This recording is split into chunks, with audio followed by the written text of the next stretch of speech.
Hello, Danny Gamble. So it's Thursday, February 11th, third day, I believe, of the trial. Maybe the fourth day. It started on Monday. I'm not sure if it started on Monday. Anyways, so today more. I don't like to say blah blah because it's necessary to be said. More proof of the obvious, which it's so bloody obvious that your ex-president, Mr. Trump, there tried to cheat the election. He tried to take it by force, and it's so blatant. It's amazing to me that there's already the Republicans saying, "Oh, I'm not going to listen anymore. It's done. This is ridiculous." Blah blah blah blah. If your own cells are attacked in your, one of your two biggest buildings of importance in your country. The White House is being probably number one, and then, your legislative body, your House and your Senate, Congress and your Senate. What more do you guys need? like, you can't run a country if you can't control it. And I really don't get you politicians because you're being given a gift to get rid of this guy who carries a lot of votes for your people. I get that, but the votes are not worth, as I said on yesterday's tape, your integrity, your honor, your place in history. Maybe your immediate families will, they've been doing it for years with you, and it puts food on the table and a nice roof over the head and nice cars and nice universities. So you kind of they look the other way on some things. They might have went, wonder why dad or mom's doing that or saying that. But you can have grandchildren grow up. You're gonna have great grandchildren grow up, and in history always has a way of shining a light on those that made really really poor choices, and then that'll stigmatize your family tree line. You'll be the guy that shot Lincoln. You'll be the guy. Shoot! Oh, we didn't shoot the president. No. But this is high crimes. You have dead people, and it really, really could have been a lot more dead people, and a lot of senior people. The lady of the house there, Nancy Pelosi, and your vice president, because he decided to do what was right finally. He'd been kissing butt on Trump for years, and yet at the end of the day, you want to keep your democracy. You have to have some rules that you guys stand for, and this is one. Just move them aside. And the other thing is, if you guys all got in a room and just said, you know what, guys, we're gonna have to let him go. And you're gonna have some guys from certain states really go crazy because their own way of getting back in power is to support their crazies.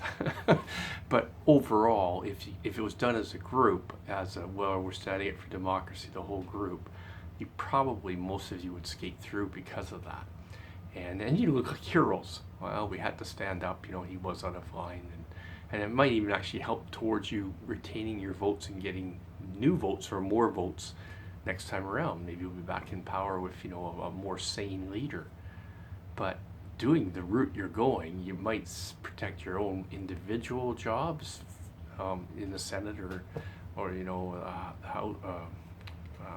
Congress. But and I know they're not voting on it, but still, it's the way people are talking. If you stood united as a party and said, this is a bridge too far. We do side with the Constitution over a demigod. That's what I heard today, and pretty much that's what he's trying to be, right? He's trying to be like Putin, right? Trying to put the thumb on the scale and control the party and control the country. And you guys are letting them because you want to, oh, thank you. You said come out for my election and help me get reelected, so I can put, Come on, guys.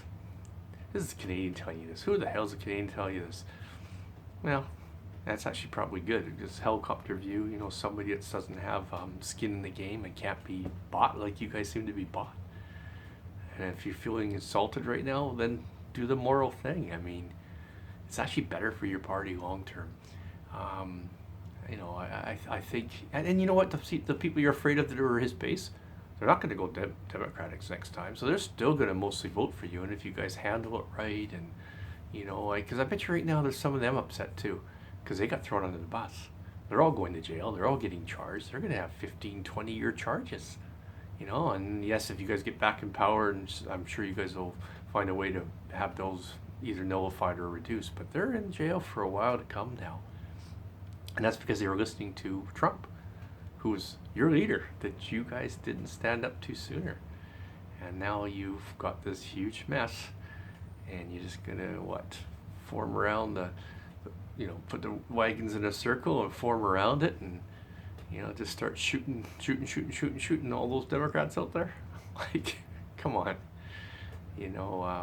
get rid of him and then get a decent leader, and you'll have done the right thing, and those guys are still going to vote for you because at the end of the day, you're their party, you're the closest thing to their beliefs, so you've got them.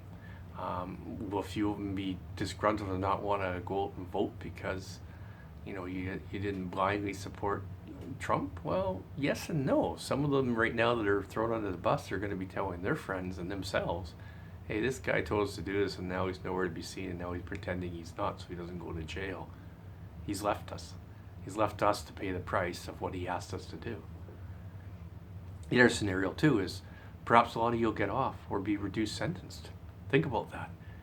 You guys all say, well, we did it because of the president, and if the party goes, well, he directed him wrong, maybe a lot of these people will have reduced sentences because they were following their president's what they thought was call to arms, and that might save them years of jail. And maybe the right person, from the sounds of it, he'll never go to jail anyway, so he'll never even be officially charged. He just won't be thrown for politics again. Pretty good outcome for you guys. And then probably you guys will promote one of his kids up, and you'll have a Trump there anyways, with him, in the wings all the time, on stage with him all the time, going to the rallies all the time, so you'll still get your Trump. And, but at the end of the day, the line will have been made where, well, maybe a resurrection, maybe killing policemen, having some of ourselves die, maybe breaking into,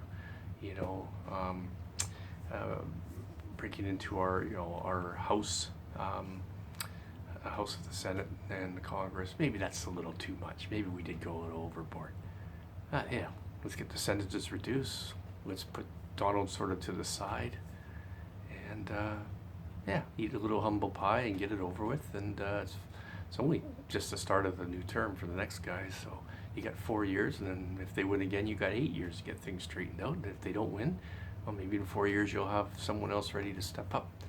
And because you handled this like adults and took your lumps for what was really the wrong thing to do, then you'll be back in the game, and it'll be good for your country. You'll have two good strong parties, and that's a good thing.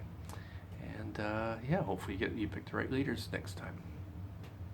All right, Danny Gamble from BC, Canada, giving you an opinion, a Canadian opinion. Second one of these that I've done. The other one I think I rambled way too long. This one's only 8 minutes. The last one was 23 because I wasn't sure what I was going to say. A little hard to talk to a nation. But today was a lot easier. All right, all the best to everyone. Bye.